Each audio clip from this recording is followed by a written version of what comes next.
Hey, where do you need me? Why are you dressed like that? I thought we were doing a flash video. A Phil Flash video.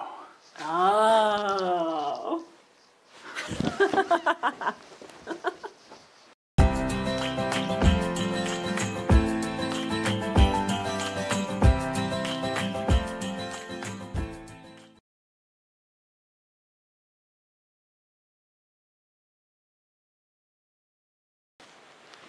All right, hey, it's good to see everybody again. Sorry we haven't done a lot of videos. Nicole and I have been traveling a ton. We're traveling almost 300 days this year. So doing videos has been kind of hard, but this is one we've been wanting to do for a while, all about Phil Flash. And Phil Flash is super important to us, especially in our bird photography.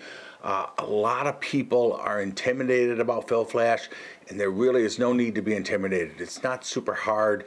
The way we do it, it is literally set it and forget it. Once you get it all set up, I don't even think about it. I'm not tweaking it. I'm not adjusting it. There are some dangers and some pitfalls with it that are very small, and we'll talk about those at the end. I'll show you some examples of why we use it, and we'll get rolling with the equipment. So the first thing you're going to need, there's basically four things you need. First off, you need a flash, obviously.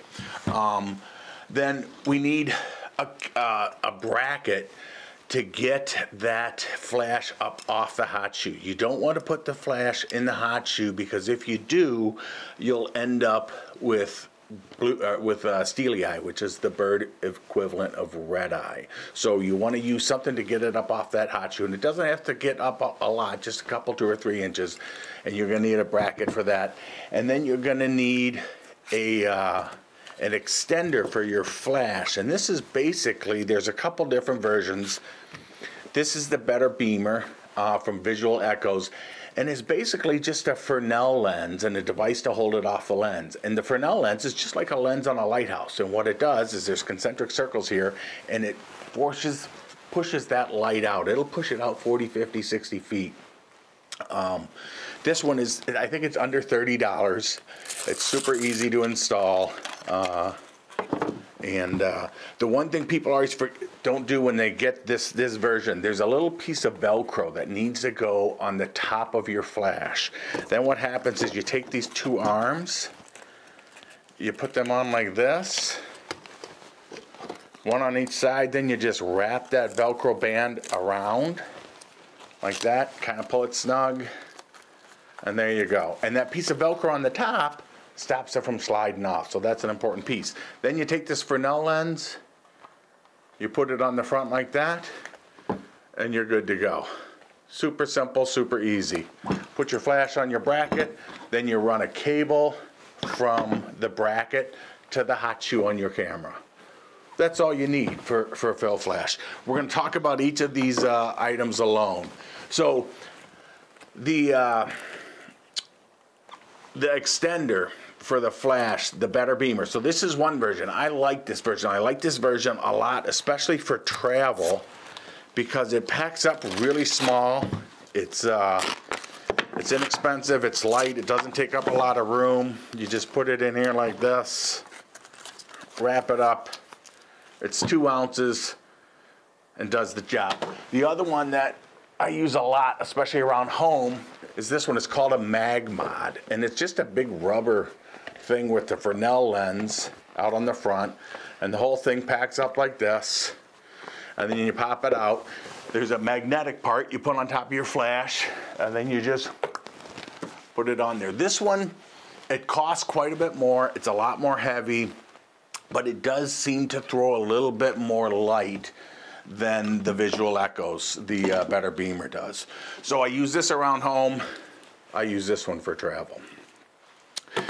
All right, so let's dig into brackets. So the bracket that you use is gonna depend on your tripod, your lens configuration. So this is my standard bird setup. This is a 600 f4 on a full-size Wimberley, all right?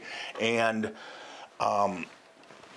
if you haven't used a gimbal head, it's awesome. It really is. For me, it's easier than hand holding. There's no weight. It holds all the weight. I have full mobility for tracking subjects. It's just really a great way to go. So you can go vertical, right? The lens is mounted on this plate here. Vertical, horizontal, very easily. The bracket for this setup is from Wimberley. It's an F9, and we'll put all of this equipment and all the numbers and everything in the description below, so you don't need to worry about writing this down. But this is an F9 bracket, and it just mounts on the top of the head. Mounts really easily, holds it right there. You can adjust it so your flash is aimed at the right place, forward and backward, and it works really well. One of the things you'll notice on my rig is the flash cord. This is Nikon's SC28. I actually took this to a electronics guy, and I said, hey, cut 20 inches out of this thing. It comes, it's like 2 feet long. It's ridiculous. It cost me 20 bucks, but it works really good, and I don't have this big giant cord in the way. So I tried to do this myself once. Don't do that. There's like 12 wires in here. It's crazy. So I took it, this guy charged me 20 bucks. It was really easy. The other thing that I do on my setup is I also have a battery pack. This is by Godox, and it's just a battery pack. It plugs into the front of the flash, and it just gives you a little bit faster recycling time, and this battery pack will last me virtually all day, and it keeps up with my, you know, it drops it down to maybe 12 frames a second. But if I'm doing perch birds, I don't do high-speed flash generally, or fill flash generally on flying birds, just because it cuts down my frame rate. So, but on perch birds, it really keeps up no problem at all. So that works really well. The other thing I like about this setup with the full-size gimbal is if I'm shooting different things, I can just simply take this off the hot shoe, pull the lens off, throw up another, my 180 to 400, throw that on there real quick, put it back in the hot shoe, and I'm ready to go. So I can change lenses really easily and quickly because the flash is not connected to the camera. The other good thing about this is when I'm traveling, say I'm going through a national park or something, I can just keep the flash and everything, the battery, everything's mounted to this. I can keep this all together, throw that in the back of the camera, throw the lens in the camera in the car next to it. Once I jump out to photograph something, I quickly throw the lens on, put this back on the hot shoe, and I'm ready to go in just a couple seconds. So that is a full-size rig. Did I get all my notes on that? Yep. So one thing about cords too. This one I told you was shortened. There are off-brand like Velo and some of the other brands cords. I see people, you can save 10 bucks to buy a cord, or maybe 30 bucks, I don't know. But especially with Canon, it seems like the Velo cord doesn't work really well with the ETTL. So if you're having problems with your flash throwing out too much light, go ahead and try to upgrade to the Canon cord, see if that helps you at all. All right, so that's a full-size rig.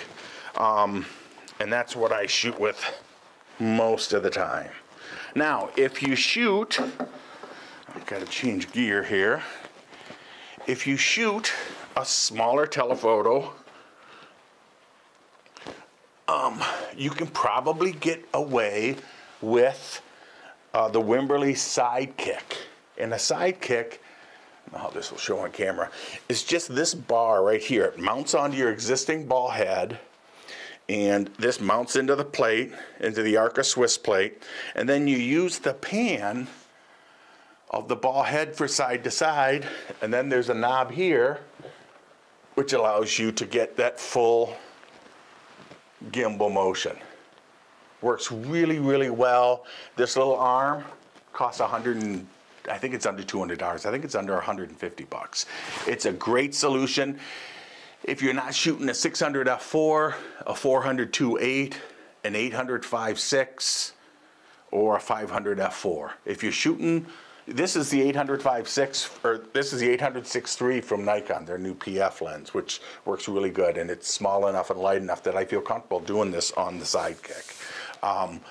But if you're shooting one of the 200 to 600s, one of the 150 to 500s, a 300 2.8, a 200 180 to 400, any of those lenses, this is absolutely the way to go. I wouldn't bother with getting a full size gimbal head. Now, if you do shoot off a Sidekick, the plate, your lens foot is over on this side here. So what you do is you get a bracket that is designed to mount sideways, and that is the Wimberley F6. Wimberley F6, and it's designed to mount on the foot of your lens with it in this vertical configuration. Okay, and it holds it still totally adjustable this way. Okay, here's a full-size cord to give you an idea how crazy long these things are. So that's what I generally do. If I have a full-size cord, I just wrap it around the top so it's out of the way. But you can get that cut out of there if you want. All right, and this still has the capability to go horizontal and vertical, right?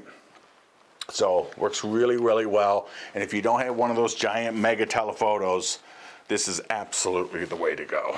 This is the Wimberley Sidekick. Okay, and then the last possible configuration for shooting birds that I see a lot of people do is something like this: a monopod with your lens mounted on the monopod, and then in this situation, you want the bracket to mount onto your foot in the horizontal orientation. So it just mounts right onto your foot. Just have enough sticking out. This is all Arca Swiss compatible. And then you mount your flash, and again, it gets it up, and you can see it's not that much off the hot shoe, but just a couple inches. That makes all the difference in the world. Okay, this is what you would do if you're shooting off a ball head, right, on a tripod with a ball head, or if you're hand holding, right? And then you can still do vertical, horizontal, right? You just leave the tripod collar loose.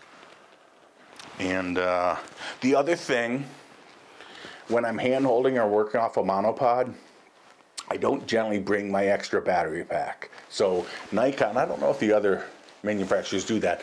Nikon has the provision to take off the door to your flash and add a 5th battery, which will give you another hour and a half or 2 hours of shooting. So it's a really great way to go. And if you don't want to invest in a battery pack, I think a battery pack and all the cabling and everything is a couple $100. So you can do this extra battery thing, and that works pretty well. Okay, I think that's it for equipment. So the next thing we're going to talk about is how to set up your equipment, how to set your camera, and how to set the flash, how to set the flash compensation, and make sure your camera is set up on high-speed sync. So that's the next thing we're going to go into, and I will see you in just a second. Okay, the next thing we need to do is we need to change a couple settings in our cameras to make sure that the flash syncs with the camera shutter, to make sure that the flash goes off while the shutter's open. And in the old days, cameras used to have slower sync speeds, like a 30th of a second or a 60th of a second or something like that. Nowadays, we can sync with focal plane shutters and go even faster. So what you want to do is you want to go to your custom settings menu and then go into bracketing flash. So this is a Nikon Z9. All the Nikons are going to be basically the same as this. So if you're shooting Canon or Sony or Pentax or Olympus or one of the other cameras, you're probably going to dig into your menu. But you want to find your bracketing flash, and then you want to go into that, and then you want to get to your flash sync speed. And then enter that menu with a right click, and then you're going to have a whole bunch of options here. What you want to do is you basically want to max it out. I go to 250 S and auto FP. FP is focal plane, which means that it works with a focal plane shutter like I have, and it will sync up to a 4,000th of a second, which is faster than I've ever needed flash sync. So you set that and then forget it. While you're in here, the next setting down is your flash shutter speed, your slowest shutter speed that your flash will work in. While I'm in here, I'm going to go ahead, I'm going to bring that all the way down to a 30th of a second, to 30 seconds, and I'm going to enter that. That way, even if I'm shooting a 2-second or a 4-second or an 8-second, I think the default on this is 30th of a second. By maxing this out, if you ever do a long shutter blur with a flash, pop a flash at the end, your shutter speed is not going to override your flash, or your flash is not going to override your shutter speed. So I max that out at 30 seconds. I max the other one out at 250 FP, set it and forget it. I never go in, there's no reason to ever go in and change the setting. Once you set it, you're done. It won't get in your way of any other photography that I'm aware of. So then we got to set the flash, which is the next thing we're going to do. Alrighty, now it's time to set up the flash. Just a couple little adjustments we need to do to the flash to make sure it's working, it's set up properly. So the first thing we're going to do is we're going to look up here to these digits up here, TTL, BLFP. That is telling us that the camera is set up properly, that we're on high-speed flash and we're on TTL. The flash is actually reading that from the cable plugged into the hot shoe. Here's what happens when I unplug it. If I unplug it, it just goes back to TTL. But when it's communicating with the camera, it reads all those settings to confirm that that's set up right. You can even see it tells you the ISO up there too. All right, so the first setting we need to change on the flash is we need to set up the zoom. The Fresnel is set up to work at the distance where 50 millimeter on your flash head zoom works best. So this is the zoom. So right now we're set to 200. We're going to push the zoom button, and then we're going to scroll down to 50 millimeters and hit OK. And that way the flash will send as much light out that Fresnel lens as efficiently as it can. The next thing we want to do is we want to set up the flash compensation. This is not exposure compensation. This is just compensation for the amount of light that the flash is throwing out. Okay, so we hit this up here, plus or minus. You see this box up here, highlight, and we want to turn it down to minus 1.7 and then hit OK. And there it is right there, minus 1.7. So what that's going to do is it's going to tell the flash to throw out 1.7 stops, 1 2/3 less light than it thinks it's going to underexpose the flash by 1.7, and that's the key to this whole thing. That's what makes it subtle and not noticeable.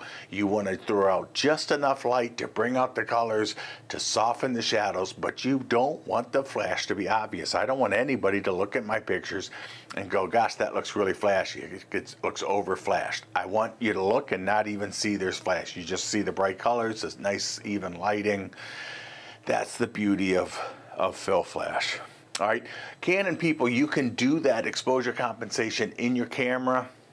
Nikon may or may not be able to. I just do it on the flash, the flash compensation. So that's it. And literally, I set it and I forget it. I double check this in the morning, make sure everything's set up again. I don't tweak it. I don't change it. I don't mess with it. Once it's set, it's done. I don't worry about it. Okay, that's how easy this is. Next we're going to go, I'm going to take you in, we're going to show you some pictures, some with flash and without flash, show you the huge difference flash makes, especially when you're working in jungles and things, and like doing warbler photography. It's a huge benefit to that kind of photography. We're going to show you what it is. We're going to show you what steely eye looks like. We're going to show you what it looks like when your flash is not set up properly. So all right, let's look at some pictures and see, and I'll show you why we go to the trouble of using fill flash. So here's a Northern Perula. The one on the left obviously is no flash. The one on the right has the flash. For me, a big difference, a difference enough to go through the trouble of using fill flash. The one on the right, you can see that the shadow under his chin, look at the shadows on the branch are softened. It's a lot more even lighting, and most importantly, look at how it brings out the colors in the bird. If I'm looking at these two side by side, I'm keeping the one on the right every time. One of the things about fill flash is it is a bit controversial with birders. Birders seem to be really turned off. They think we're harassing the birds by using flash, and I think they're looking at flash the way our eyes see flash and the way a full power flash going off in your face is to us. You know, we got to remember these flashes are turned down. They're 2 stops under exposing. It's just a little burst of light. I have been flashing birds for 30 years. I'll bet you I've popped a flash a million times at a bird. I've only had one bird in any way act negatively toward it, and it was a violet saber wing down in Costa Rica, and he sensed the pre-flash and his wings flipped every time the flash went off. I simply just turned off the flash and continued to shoot. But for me, I've never seen a negative impact other than that one bird to flash. So I don't ethically have any problem using flash on birds. I wanted to address that before we got much further into here. So here's a bird from Ecuador. I think this is a toucan barbet. And the difference between the flash and the no flash is for me, it's between a keeper and a not keeper. The one on the right with the fill flash is a lot better for me. The colors are brighter, the shadows are filled in underneath his belly. Just a much stronger picture. Okay, a cardinal, again, this is very subtle, but look at the shadows underneath the bird. It's just the colors are more vibrant. The shadow on the branch is filled in. For me, the one on the right, if I'm looking at these two, I'm keeping the one on the right every time. And this is for 90% of the fill flash that I do. These are the differences that I'm going to see. But there are times that it's even more dramatic. All right, in a jungle setting, here's a mott. And this is a situation you see all the time when you're doing warblers out in the dense forest or when you're in the jungle photographing jungle birds. You've got a fairly bright background, a bird that's pretty dark in the relative lighting compared to the background. So we could handle this one of two ways. We could shoot it the way we shot it here. We could dial in an exposure compensation, or if you're manual, increase your exposure and expose for the bird and make that background even more bright. Or what I did for this last picture is I used fill flash. All right, and that, you know, head and shoulders, that's going to be the picture for me. Just the colors are brighter, the lighting is a lot more even, the background is not blown out. Here's a picture of all three of them side by side so you can just see.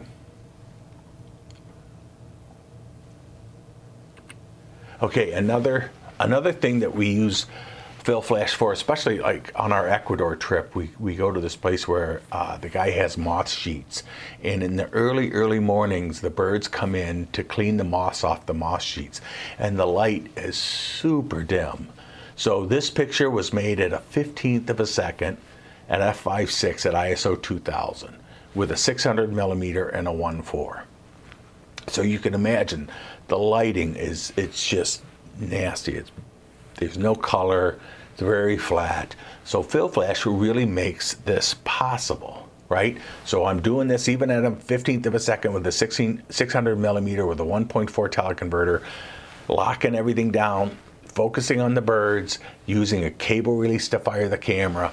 The flash provides the light, pulls out all the colors, and makes it possible. This is a little ant pitta. I think it's a yellow-breasted ant pitta. Again, this is a 15th of a second. I couldn't do this even on a tripod, you know, with using just a cable release without the flash to pull out the colors. This picture would not. It probably wouldn't be something I would keep. So not something that happens all the time, but when you're able to make pictures I couldn't make using the flash, makes it possible. And again, same settings. I'm not going full power flash. I'm just minus 1.7 compensation, just enough to pull the colors out. And I'm balancing that with the natural light, even though it's really dim, a 15th of a second at f/5.6. All right, so now let's look at a few pictures when the flash is a problem when we haven't set something up right and we're having some problems. So here's Sandhill crane with a chick. So the one on the left, obviously there's no flash there, and it's okay. If you didn't see the one with the flash, you would think that was fine. The one in the middle is over flashed, right? I dialed up the flash compensation to dump out too much light, and you know, that's what you want to look for. That's the problem there, is if you're overexposing it and the background goes dark, you got too much flash on it. And then the one on the far right is our minus 1.7 flash compensation. And I like that better than the one on the left. I think the shadows are filled in, the light is even, the colors are a lot more rich. You know, again, the one on the right I'm going to keep. If I had the one on the left, I'd probably keep that one too if I hadn't seen the one on the right. But the one on the right for me is better. The next problem that we could run into, and I had to really work to get this because I had to take my flash off the bracket. But this is why we put our flash on the bracket. All right, this is Steel Guide. This is the bird's red eye. Okay, this is their version of red eye. And what I did is I just held the flash right next to the camera and fired it off, and that's the flash reflecting off the back of the bird's eye. And you could obviously fix that in Photoshop, but you know, I'd rather be out in the field shooting than in the office working on the computer. And then the last problem that can come up on occasion, this is pretty rare, and I've only had this on a couple birds, but I'm going to mention it just so you know, to keep an eye out for it. And it's when you're photographing very reflective birds, and like think green honey creepers, shining honey creepers, these birds that have super shiny feathers, and those shiny feathers can be very reflective and reflect the flash back. And that's what happened with this bird here. The flash kind of made the bird look overexposed. So I noticed that, and I knew to keep an eye out for it, and I simply turned the flash off. And it was really even light, so I didn't need to fill flash too much anyways. So hope that helped, and I hope we inspired you all to get going on fill flash. We're going to put a link at the end of this video for our backyard bird video, which has been real popular. You can turn your backyard into a bird photography studio. Some upcoming videos that we're going to do, I think we're going to work on some equipment for a little bit. We're going to talk about heads, tripod heads, ball heads, gimbal heads, sidekick that we touched on a little bit here, camera plates, tripods, the whole support system.